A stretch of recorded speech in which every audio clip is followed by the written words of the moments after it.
ETF 승인 전 바이비트 기소처럼 여러분들의 마음을 흔드는 기사들은 쏟아져 나올 것입니다. 하지만 이 시점에 흔들리지 않는 그런 개미가 되어야만 이 시장에서 승리할 수 있습니다. 시작합니다. 네, 안녕하세요. 코인드라이버 이진환입니다. 2023년도 11월 29일 오후 3시 15분 방송 시작하겠습니다. SEC에 대한 그레이스케일의 규제, 그때 승리로 인해서 현물 ETF까지 시장에 진입할 수 있는 가능성이 열리던 그 시점, 그게 불과 10월이었습니다. 10월 기점으로 비트코인은 더 큰 상승을 위해 불타오르기 시작했고요. 불타오르는 상승은 현재 가격까지 도달하게 되었습니다. BTC는 2만 달러 중반 범위에서 거래가 되다가 단기간에 3만 달러를 넘어섰고 현재는 3만 5천에서 3만 7천 달러 범위 내에서 있습니다. 그렇게 시간이 흘러 우리는 난기류를 맞았고요. 그리고 또다시 비트코인은 하락과 상승을 반복하면서 비트코인의 일봉은 지속적으로 상승 저점을 높여가면서 곧 방향성이 나오는 시점에 놓여 있습니다. 이번 단기적인 흐름, 며칠 사이에 나왔던 흐름보다요, 지금 나오는 상승은 연준의 금리 종료 가능성을 시사한 가운데 뉴욕 증시가 상승 마감을 했고요. 그 다음 비트코인이 또다시 암호화폐 시장에도 훈풍이 살짝씩 도는 모습으로 현재 계속적으로 이어나가고 있습니다.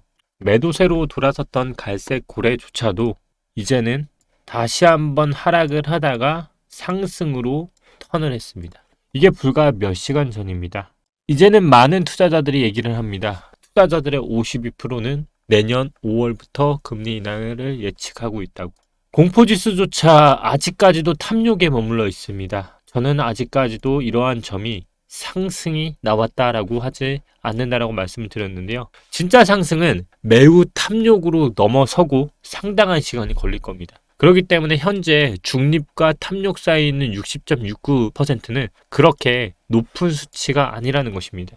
그렇기 때문에 저는 지속적인 상승의 관점에 대해서는 바뀌는 점이 아직까지도 오늘 영상에서도 없습니다. 하지만 그럼에도 알트 등 전체적인 조정세가 나오기 때문에 여러분들은 두려워할 것입니다. 하지만 이 점은 지금부터 간단하게 정리해 드릴 수 있습니다. 11월 월 말에는 가급적이면 매수 매도를 하는 걸 추천하지 않는다라고 했습니다. 그 이유는 봉이 만들어지기 때문이라고 말씀을 드렸는데요. 여러분들이 봉을 보는 기준이 너무 작기 때문입니다. 어떤 코인을 집더라도 여러분들의 코인은요, 알트코인은 월봉이 결국 다 양봉입니다. 결국 월봉이 양봉인 것만 보시면 되고요. 그리고 월봉이 만들어지기 있는 마지막 주는 조정봉이 나오는 봉이기 때문에 흔들릴 수밖에 없다라고 말씀을 드립니다. 결국 비트코인은 계속적으로 우상향을 그리고 있고 알트코인은 그거에 따라 도미넌스가 깎여 내려가니 단지 그것뿐입니다. 오늘 아침에는 바이낸스가 다음 타깃으로 바이비트를 겨냥한 뉴스가 떴습니다. 암호화폐 전문 미디어 우블록체인이 트위터를 통해 미국 상품거래위원회 CFTC는 바이낸스와 합의한 후 다음 타깃으로 바이비트를 겨냥하고 있는 것으로 보인다고 진단을 했는데요. 이 뉴스가 정말 빠른 속도로 전파가 되고요. 걱정을 하시는 분들이 많이 나왔습니다. 결국 이런 걱정이 아닐까 싶어요. 바이낸스가 이번에도 벌금을 문 것처럼 바이비트도 영향을 받아서 시장에 악재가 끼지 않을까.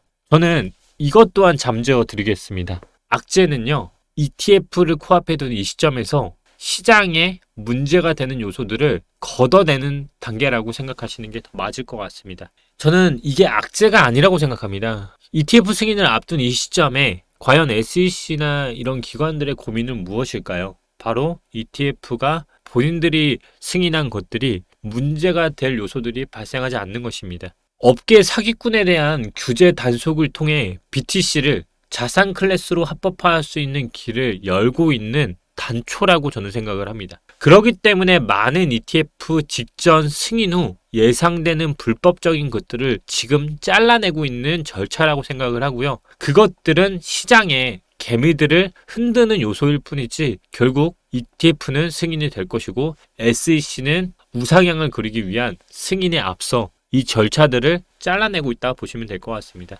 SBF는 사기 혐의로 유죄 판결을 받았고요. 무거운 징역형을 선고받을 것으로 예상하고 있고, 이를 통해 업계를 괴롭히는 사기의 가장 큰 원인 중 일부를 정리를 함으로써 발돋움하기 위한 ETF는 순차적으로 진행이 될 것입니다.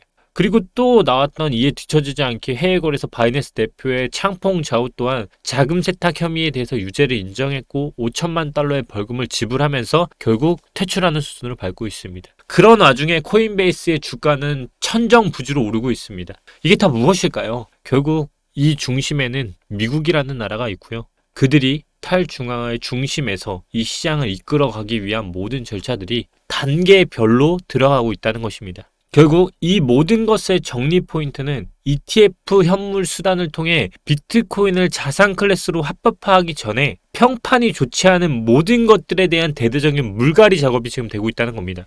결국 1월까지 여러분들이 해야 할 포지션은 단 하나밖에 없습니다. 흔들수록 우리는 사야 한다 라는 포지션을 잊지 마셔야 하고요. 저 또한 그러기 때문에 계속적으로 제가 팔지 않고 갖고 있다는 걸 계속 보여드리고 있는 겁니다.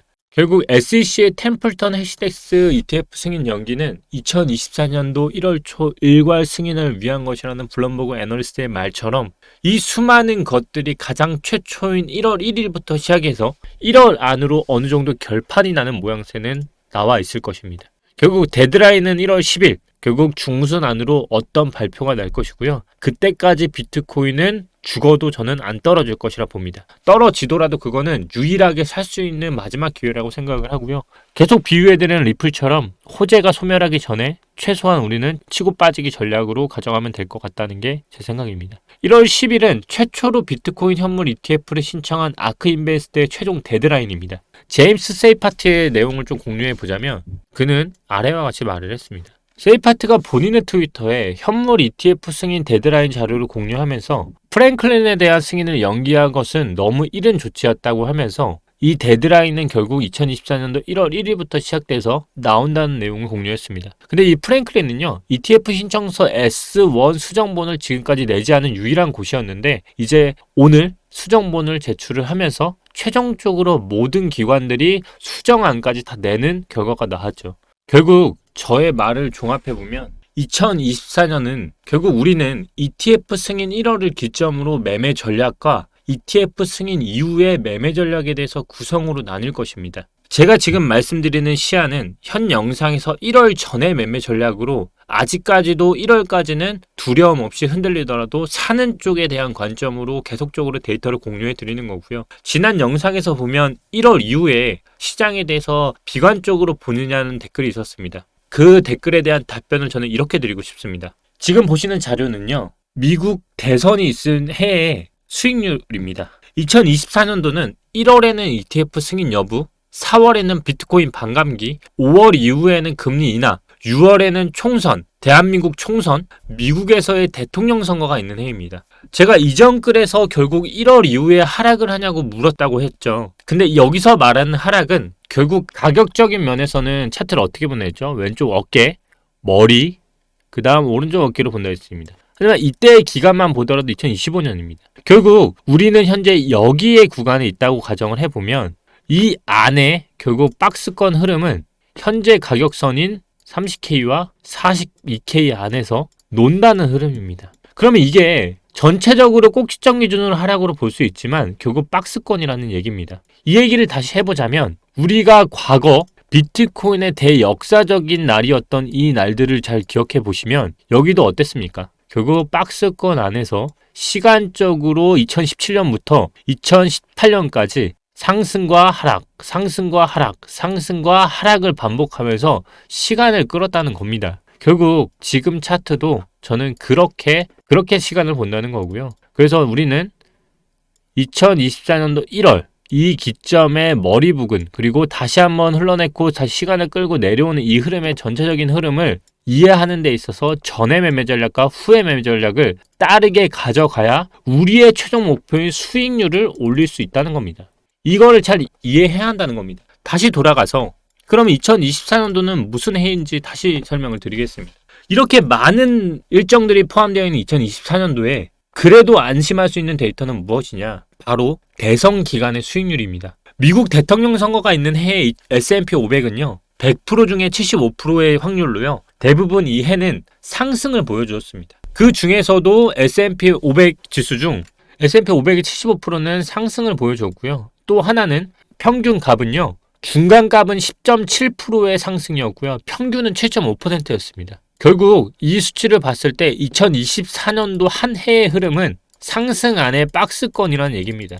단순히 이 데이터만 가지고 그럴까요? 제가 항상 좋아하는 시간을 대입해보면 또 같습니다. 시간을 비트코인의 연봉의 차트에 대입을 해보더라도 현재 나오고 있는 2023년도 봉과 내년에 생성되는 2024년도가 저점을 깰 수 없다는 것은 현재 봉이 다시 한번 하락으로 턴을 해야 하는데 사실상 수치상 거의 불가능합니다. 그 얘기는 결국 2024년도는 현재 기준으로 끝난다고 할지언정 2023년도에 2분의 1 지점까지만 내려온다고 해도 결국 가격은 28,000, 3만, 아까 추측했던 28K와 30K까지가 최대선이라는 겁니다. 결국 우리는 그래서 전과 후 1월 전후 ETF와 1월 이후의 전략에 따라서 매매 전략이 크게 달라지겠죠. 1월 매매 전략은 알트, 지금 월봉 양봉이 천천히 올라오고 있죠. 지금도 보시다시피 양봉이 이렇게 올라오는 것처럼 알트들도 이러한 흐름들이 나오고 있어서 12월 기점으로 저는 알트들이 폭발을 할 가능성을 높게 보고 있고 1월에는 그거에 대한 매물이 이렇게 소화가 되는 흐름으로 내려와서 ETF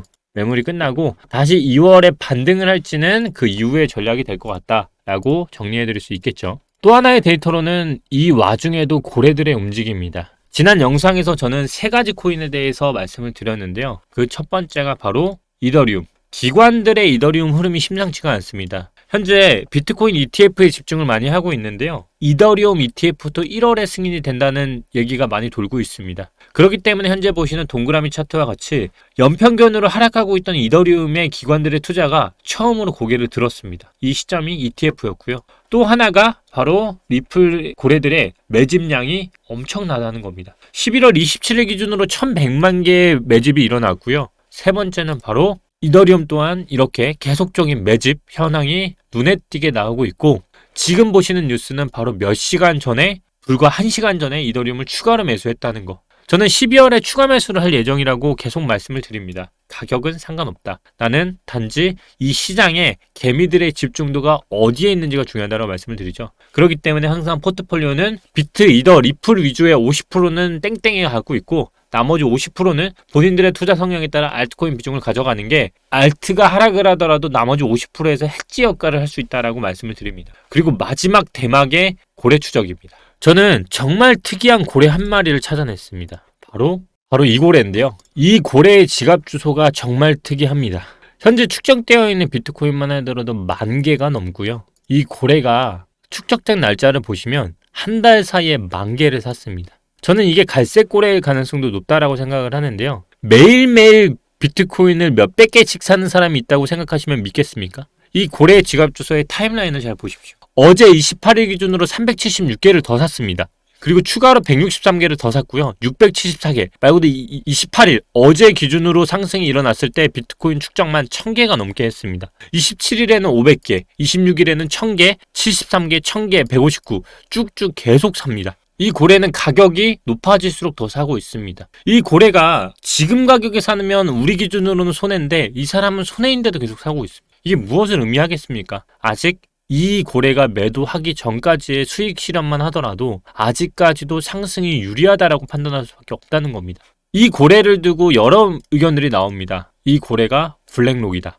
저도 같은 생각입니다. 블랙록이든 누구든 사겠죠. 이 정도의 거래량을 가지고 이 정도의 자금력을 가진 사람은 과연 개인일 수가 있을까요? 저는 특정 누군가의 우리가 알지 못하는 고래들이 지금 BTC의 어떤 특정 조건들을 보면서 사고 있다라고 생각을 합니다. 이 BTC에 대한 매물을 계속 흡수하고 있다는 것은 그 이상의 것의 가치를 창출하기 위한 과정이라고 저는 생각을 하고요. 그래서 저는 크게 두려워할 필요는 없다고 생각하고요. 목표치는 저는 최대 42K에서 44K 이 흰선 라인이 보이는 구간까지는 크게 볼 것이라 생각을 하고 이 흐름이 상승을 하고부터는 알트코인들이 본격적으로 움직일 거라 생각을 합니다. 그래서 말씀을 드렸던 게 알트코인들의 월봉을 보고 월봉이 현재 상승으로 턴을 하고 있고, 윗꼬리가 올라온 것들은 마지막으로 12월에 저점을 살짝 깨고 다시 한번 말아올리는 흐름으로 개미들을 떨기고 가는 흐름으로 연출이 될 수 있기 때문에 우리는 이제 11월을 끝냈으니 이제 12월의 방향성에 대해서 상승이 나온다고 하면 1월의 ETF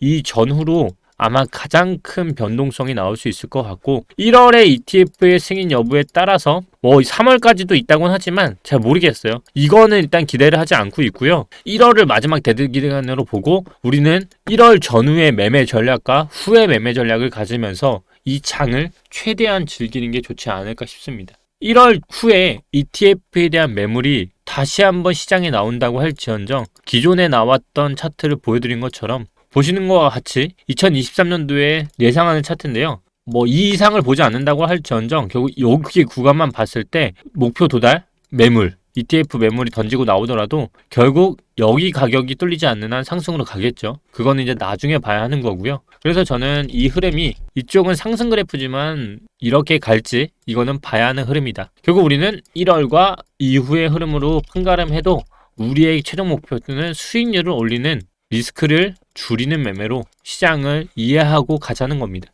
그래서 호재가 있는 이 기간까지는요, 마음적으로 흔들리지 마시고 떨어지면 아싸 하면서 받아먹을 준비를 하는 게 오히려 이 시장을 이해하고 견뎌내는데 더 좋을 것입니다. 이렇게 오늘은 바이낸스나 이런 기소들의 악재가 오히려 ETF 승인을 앞두고 있는 이 시점에서 더 깨끗한 시장을 만들기 위한 청산 작업이라고 말씀을 드렸고, 호재가 있는 달까지는 어떻게 해서든 버텨보는 게 시장이 흔드는 건 개미들을 떨겨내는 흐름이다 정도로 여러분들의 11월의 마무리 영상이 될 것 같습니다. 이 영상을 보시고 여러분들의 불안한 마음이 조금은 도움이 되셨길 바라면서, 영상이 좋으셨다면 구독, 좋아요, 알림 설정 꼭 부탁드리고요. 1월의 이전 매매와 이후의 매매 전략이 계속적으로 궁금하시면 저와 함께 계속적으로 호흡 한번 맞춰보시죠. 투명하게 저도 잃으면 저도 손해고요. 여러분들도 따면 당연히 좋죠. 계속 가져가 보겠습니다. 감사합니다. 오늘도 이진환이었습니다.